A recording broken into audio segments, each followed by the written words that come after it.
Welcome everyone, Marcelo is my name, and I'm glad that you clicked on that thumbnail. Fruit fragrances, I've discovered, is not for everyone. Stay with me, 30 seconds. If I don't capture you after that, we move on. I was reluctant with fruity fragrances when I first came into perfumery, and that's for two reasons. One, I imagined them to be exaggerated, really amplified with these artificial fruit notes. Think Body Shop, strawberry, boom. It's like, oh my gosh. And then that led me to the next equation, which is that exaggerated fruit note makes me think of a teenage girl. I'm not a teenage girl. Anything with a fruity note, I used to steer away from. As you can see, I've changed. And I'd like to put forward 7 fragrances that I think are absolutely incredible when it comes to that fruit note expression within a fragrance, but it's not exaggerated, and it definitely is easy a man can wear or a woman can wear.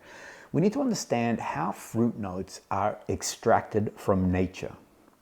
So let's take the standard steam distillation. The idea is that you put a large vessel, a lot of water, heat that up, then you put the actual floral or the woods or whatever it may be in that second compartment. As the steam rises through, it captures the oil from those particular items, it travels through a pipe, it lands in a vessel, and then the oil sits on top of the water, which is easily skimmed. All right, now let's take fruit. How do you do that with an item that has 75 to 90% water in its actual construct?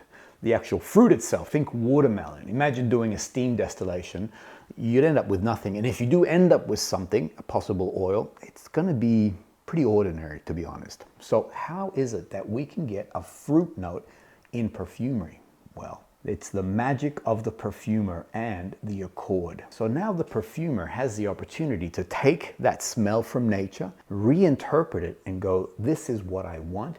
And then they create a beautiful accord that embodies that particular note. If you want to know more about how a perfumer creates an accord, in particular something like amber, have a look at this video here. I go into a lot more detail. So now these beautiful fragrances that accentuate that fruit note is about the creativity of that perfumer. It's about the storytelling, where the fragrance starts and how it moves through. And it's about the unique beauty that they deliver. Let's begin the very first one.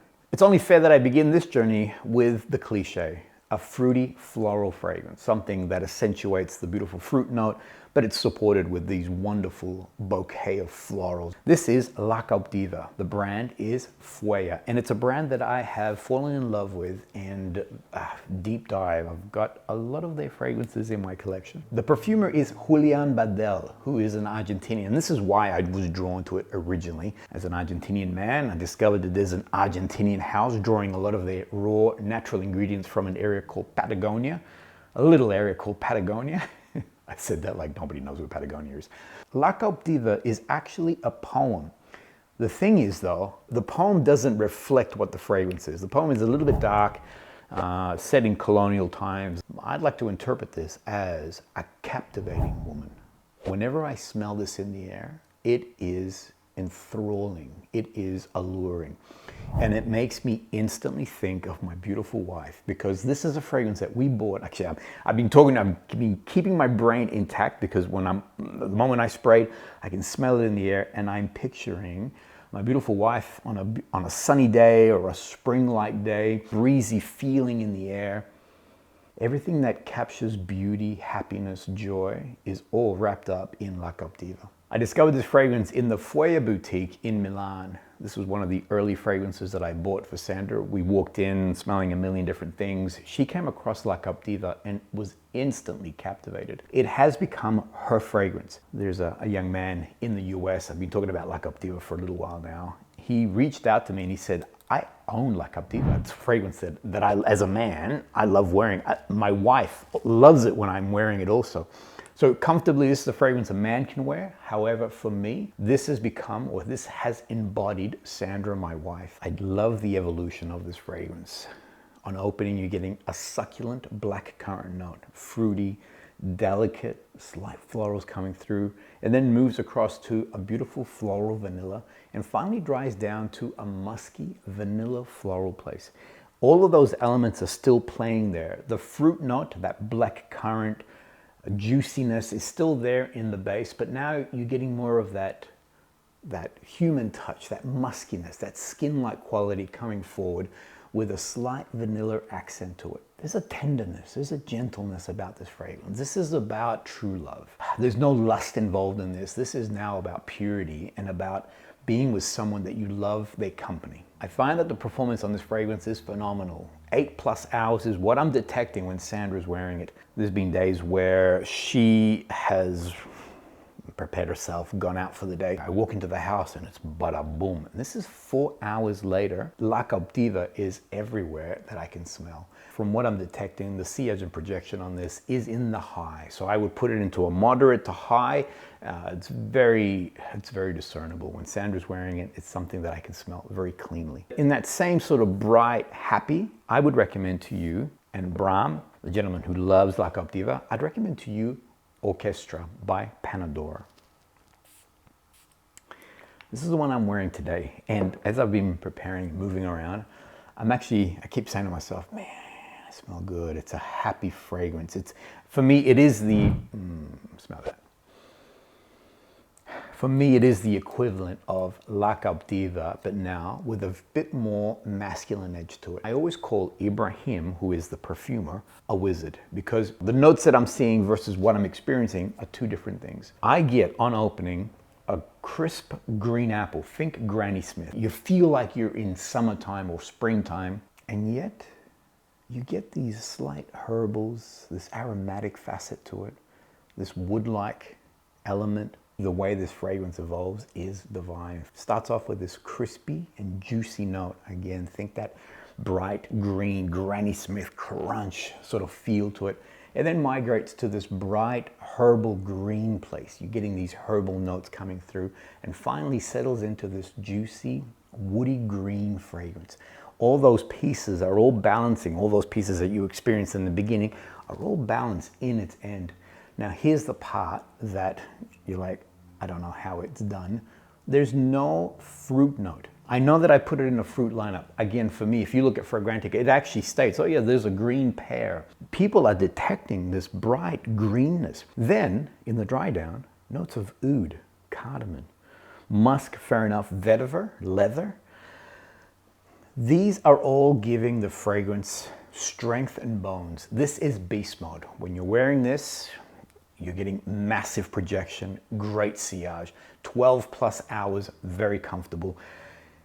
But it's not a masculine fragrance. I do love coming home and wondering what fragrance Sandra has chosen for the day. In the air, I could smell this divine thing. I'm like, I know it, but I don't know it. I'm like, I think what it was, I knew it, but not for Sandra. And I'm like, and I sent her a text. I'm like, what did you spray? She sends me a response saying, it's the DORA, but the one that I twisted on its side. Here's the photo. I've been slowly collecting the DORAs. I will be doing a much grander lineup. As I got close to it and saw the bottle, I'm like, Orchestra? She actually wore what I thought was more of a masculine leaning fragrance. But yet on her, in the air, it was something divine and something quite unique. So just like Bram loves using La CAUTIVA and finds it fantastic for a man to wear, then ladies, I would recommend to you Orchestra. Yes, amazing for a man to wear, but clearly something a woman could also enjoy. Just look at the bottle. This red, this beautiful ruby color is just gorgeous to look at. The actual lid itself, and it accentuates this beautiful red ruby along with these diamonds. Everything about this bottle screams opulence, it screams decadence, it screams money. And then this happened. And then you spray. And you are, what? Everything, how this bottle looks, is exactly what you experience when it comes to smelling the fragrance. It's opulent, it is decadent, it is, if you love gourmand, this is a gourmand lover's dream. Everyone I've shown this fragrance to is captivated by that opening, but then as it begins to dry down and wear, they're like, whoa, what is this magic? What is this voodoo? Everything about this fragrance is seduction, is gourmand. When it opens up, you get this wonderful red berry lusciousness. Think of red berries and cherry, but in a syrup, and it's slow moving, and there's this doom, chikum, bop, boom sort of soundtrack to it, and then moves across to a creamy gourmand. Things like what is listed in the notes, vanilla and ice cream. There's an ice cream note. There's also a whipped cream note.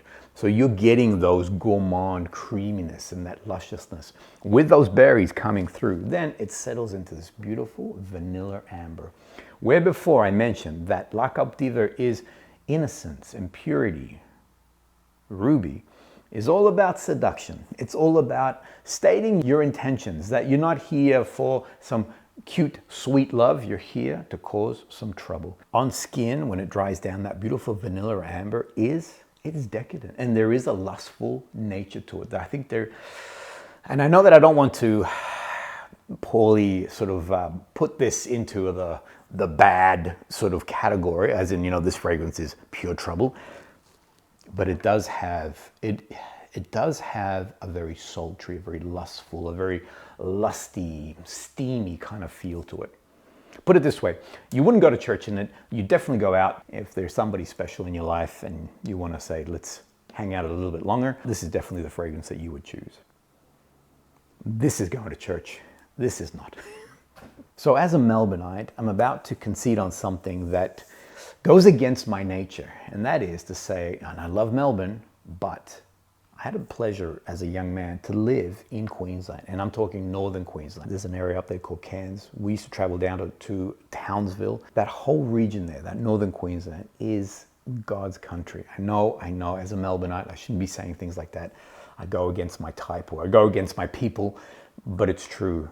If you ever get a chance to visit Australia, you have to go to northern Queensland. It is something magical. And the best way that I can define it, think blue sky. More than just a blue, it has different gradients to it. This beautiful blue sky that goes on forever. And then this incredible water that goes from this greeny marine to a darker blue, the white sand, the trees, the green. Oh, actually, I can see all this in my mind. And it's a beautiful part of the world. Again, it is God's country. And I know I wash my mouth out later. I'll repent of what I've just said. All Melbourneites will be knocking on my door going, how dare you?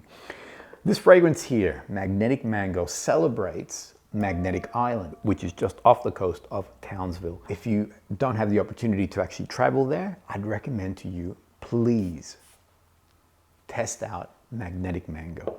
Of late, mango has become a bit of a favorite note in perfumery. There's a lot of mango fragrances that have come out. This breaks that mold.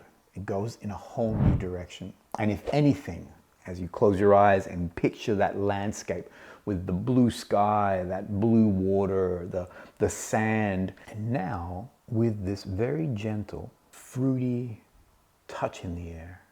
For me, when this fragrance opens, it has a sweet ocean breeze. I can see myself standing there, seeing the ocean in this landscape. I'm smelling that saltiness of the aquatic, or the saltiness of the ocean, but I'm also getting a sweet fruit. I love that the mango doesn't present itself straight away. Give it some time as it begins to dry down, you're getting a very realistic mango. Forget that juicy, overripe mango that we seem to discover a lot in fragrances and other fragrances. Here, it's a very realistic mango. It's like you actually picked it from the tree and you're holding it in your hand. Then as it dries down, it does go to this wonderful, sweet fruit aquatic fragrance. This is an aquatic fragrance. This celebrates that magnetic island, and it celebrates the landscape that you're in, which essentially is you're right there in this tropical landscape with this beautiful ocean, but yet with this very gentle, sweet breeze provided by the mango. Now, I have put it on earlier. The evolution on this fragrance is actually quite divine. It actually moves through these phases very clearly. And where I am now is in that beautiful, sweet, gentle, realistic mango with this aquatic touch to it, a sea salt touch to it. There have been so many releases of late that it's hard to keep up with all the new things that have come out. Before starting the filming today, I jumped on how many people are talking about Magnetic Mango. Not many, if any. Actually, that's a song. If I go back to that beginning where I was saying that, sometimes fruity fragrances can be a little bit over the top, a little bit exaggerated. None of these are. None of these are. This one here is the most pared back. That mango note is present. It is available. When you can smell it, you know it's there, but It's not pushing forward. Again, I go back, there are some fragrances right now that are just really like mango, like just coming out of the gate. Whereas here, there's a subtlety to it. There's a gentleness to it. And it is a very gorgeous, if you love aquatic fragrances, it's a gorgeous expression in that area. I find that for me, the fragrance has beautiful longevity. 8 hours I'm getting on skin. It does have a moderate sillage and projection. So it's not a room filler. If you want something monstrous, then Ruby is the one. Whereas this is a perfect office fragrance. It's a perfect fragrance for the day to go out. You will be detecting this very gentle fruit-like quality, but with this wonderful sea salt accord that's coming through. The perfumer for this fragrance here is Luca Maffei. Olfattology is also part of Boyce 1920. Now they released 2 fragrances that are similar, both created by Luca Maffei, but very different. Marasma is the other one under the Boyce 1920 umbrella. If you want to know more about Marasma, its fruitiness, its aquatic nature, have a look at this video here. This is one that I wanted to put on your radar. It deserves more attention. It is if you love mango, it's an incredible fragrance in that department. Talking about Luca Maffei, he also created this incredible fragrance here called HYPNORANGE. The brand is called CORETERNO, based in Rome. Now, CORETERNO is all about rock and roll and disruption. The artistic director, his name is Michelangelo Brancato. Have a look at this photo. If this man was not born to be a rock star, I don't know who was. What I love is that his inspiration comes from the Renaissance era. But now, if you look at this imagery, he likes to sort of mess it up a little bit, you know, give it a bit of a rock and roll feel. Why is that? It's interesting that today we take Renaissance art as the classics. It's something that is, you know, it's pure and it's beautiful. But in reality, the Renaissance artists in their time were the rock and roll stars. They were the disruptors. At that stage, medieval art was the norm. You know, this very two-dimensional look away, side profile. All of a sudden, the Renaissance artists came along and the subjects are now looking directly at you through that painting, or even to the point where they were expressing themselves in a very unique way. Take Michelangelo's The Sistine Chapel, because he had a lot of detractors, a lot of critics, and he painted one of his detractors as a demon with donkey ears and big teeth. He looked grotesque. So at the time, they were the disruptors. They were the rock and roll artists. Whereas today we look at it and we're like, wow, look at this. You know, look at this classical, beautiful piece. So Michelangelo Brancato has done the same thing with perfumery. He has said, I respect it, I love it, but now let's mess it up a little bit. Let's make it a little bit different. And I would recommend to you, test out, this is the brand new one that's just come out, test this baby out. If you're new to anything to do with CORETERNO, start here. I know that there is Mystic Sugar, and that is a big, big hitter, also created by Luca Maffei. But start here, and this, in my opinion, gives you a quick feeling as to what this brand is about. I was in Rome when I first experienced this fragrance. On opening, it's this beautiful, enticing orange. It's alluring. You think to yourself, oh yeah, I know this. I want to participate. Let me be part of your world too. Give it about, say, 20 minutes, as I mentioned, and it goes into this slightly bitter, smoky, incensey, dusty-like orange profile to it. The orange is still present, but now you're getting these other facets that you're not familiar with. When I first experienced it, my brain said, okay, this is how this is going to play itself out. Grab that, throw it away, because we're going in a whole new direction.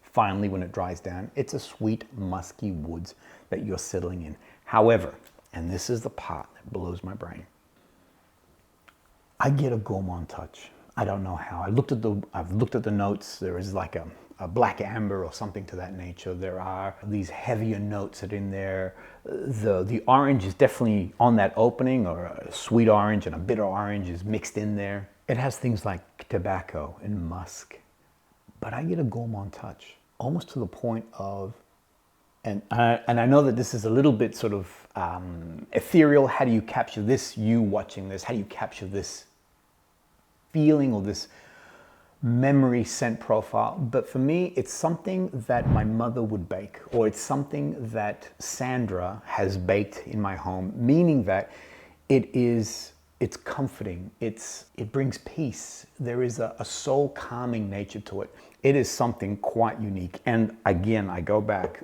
Luca Maffei in his creativity and his genius and the way that he's been able to grab this and I guess turn it on you, thinking you're going in a particular direction only to take you somewhere else, and to discover that the new place you're in is so much more beautiful than what you had ever imagined. I have a library system here in my office, meaning that my staff and friends can borrow fragrances from me. My editor, Grace, who enjoys all different aspects of perfumery, discovered this particular fragrance here, and her comment was, "Oh wow, I would buy this." And I'm like, "It's okay, you can borrow it, it can be part of the system." And she looked at me and she said, "No, no, no, I know I can borrow it, but I would want to own my own." Hypno Orange is a gorgeous day fragrance, and I find that for me, I get 8 hours plus comfortably. It'll take me into the evening. And I do find that it's sillage and projection falling more into that moderate. It starts off moderate and then it sort of squeezes in. Never a body scent. Gorgeous fragrance, massive recommendation. Now the next one. The next one is a monster. So the brand is called Pantheon Roma. It's not a brand that we have here in Australia. I went to Cannes last year, had an opportunity to meet with Leone and the team. He was very gracious, gave me a whole set of different samples for me to test. In my testing, Nerone stood out as an incredible, powerful fragrance, and I had to include Nerone as part of my collection. Still fruit, but we're moving into a darker expression. My earlier comments about fruit fragrances can be a little bit sort of girly and lighthearted. This is a rumbling, earth trembling experience. This now uses oud.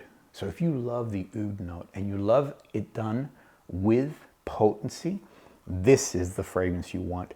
On opening, and I just got it then, I just love this fragrance. I just love its expression. I tell everybody, but I'll tell you a little bit more in a second because this is not a blind buy and I'll tell you why. The evolution of this fragrance is divine. You get this potent oud on the opening. I mean, you know you are wearing an oud fragrance. You don't have to sort of second guess, is there oud in this? Beautiful oud note comes bursting out. Then as it migrates through, it does go to this beautiful sweet smoky woods and finally settles into an ambery woody fragrance.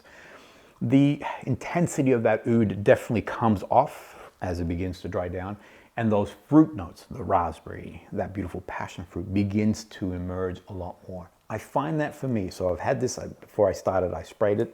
I'm now in that amber wood place. The oud is a lot more tame, a lot more, it's present, but not in my face. The great thing about this fragrance is that it has incredible presence. You're getting a very confident, moderate, which I'm impressed, being that you'd think it'd be like a beast mode. No, it's a very confident, moderate. Everyone around you is detecting it. You're getting 12 plus hours without a problem. I have been showing this to everybody, and this is the part that has me befuddled. Because for me, it's instant love. I'm like, this is glorious, this is incredible. But some people are like, whoa, this is not for me. Grace, I just mentioned, she adores this fragrance. I said, well, you're gonna love this one. Bop, I sprayed her, and she's like, what in the world? And I'm like, no, no, no, give it time, it's gonna be glorious. Doesn't resonate. It's that repulsion attraction, and this fragrance walks that line beautifully. Some people are like, whoa, bit intense. Other people are like, oh my gosh, what magic. I showed my son, Nelson, who also likes, we're very similar in our taste. He reached out to me. I gave him that set of samples that I received. I passed it on to him, and he's like, Nerone, my gosh, what is that? I'm like, I've got it in the office, baby. It'll be part of the library system. So a fragrance I would recommend you test out. A glorious, glorious fragrance that accentuates that fruit oud note in such a divine way.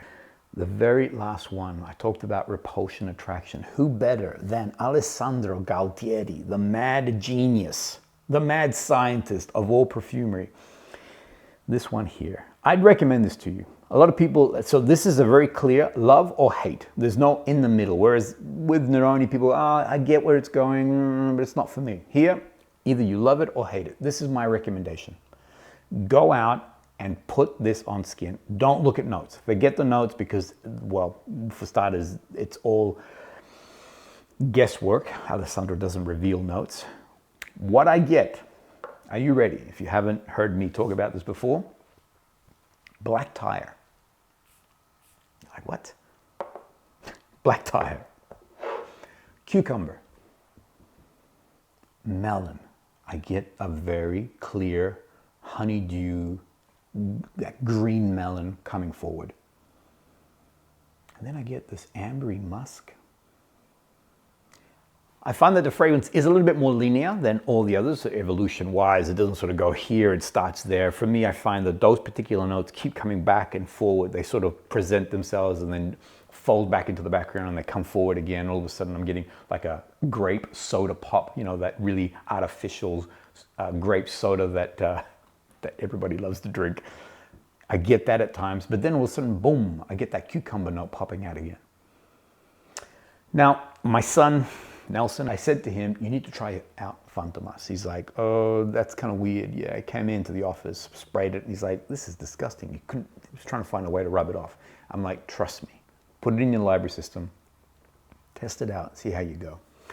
He was reluctant. Now, probably about a week and a bit later, he sends me a text, and in capital letters, FANTOMAS, exclamation mark, exclamation mark. And then he writes, I'm in love. This is the perfect summer fragrance. Northern Hemisphere, you guys are in spring right now, coming into hopefully you get a beautifully warm summer wherever you may be.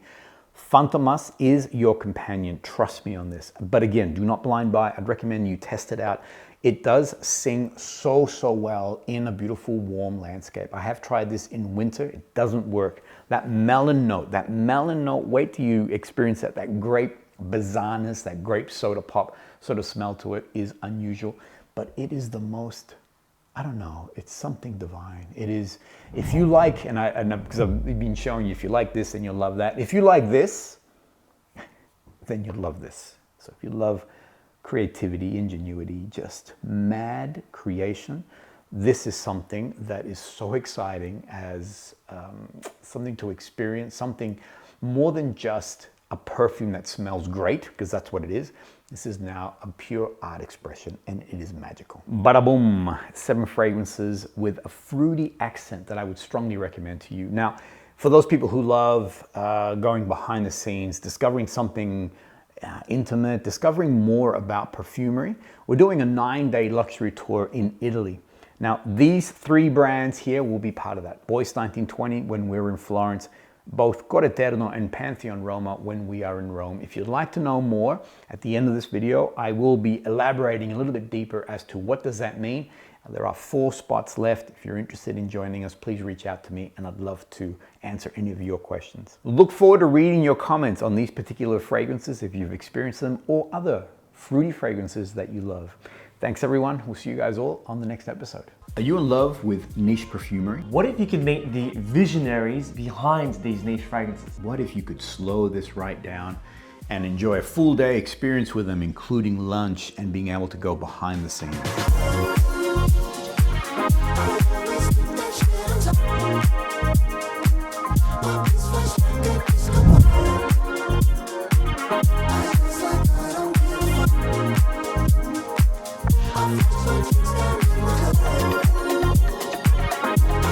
KAJAL Fragrance Tours is the world's first tour company where we specialize putting on unique perfume experiences. This is about slowing things down and enjoying time with the perfume creators, with the perfumers, and those favorite brands that you love. Past 2 years, we've been enjoying France. This year, it's all about Italy. This is going to be a 9-day luxury tour where we're going to take you to Milan, Florence, and Rome. It's about experiencing the tastemakers in each of those cities and enjoying time with those creators. All of the brands coming on board, they're wanting to put on a show for you guys. We are going to Matteo Fascioni's new temple. This is in Sarzana. He's moved from Salso Maggiore, coming to Sarzana, and it's a whole new expression. We will be the first in the world to experience this. We have purposely created these as bespoke, small group tours. With now only the last 4 seats being available. A common question is, where am I going to stay? I'm happy to advise that we have hand-selected each of the hotels in the 3 cities. These are amazing luxury properties.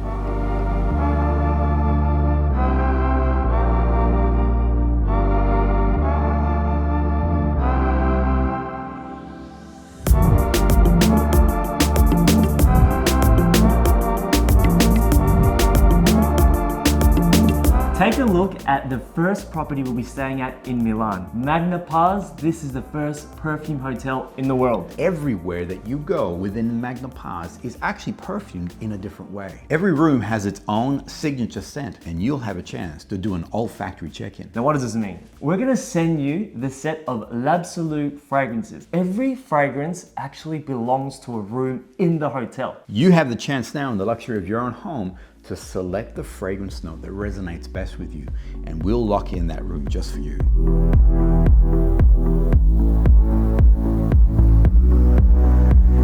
Now dining, where will we be eating at throughout the tour?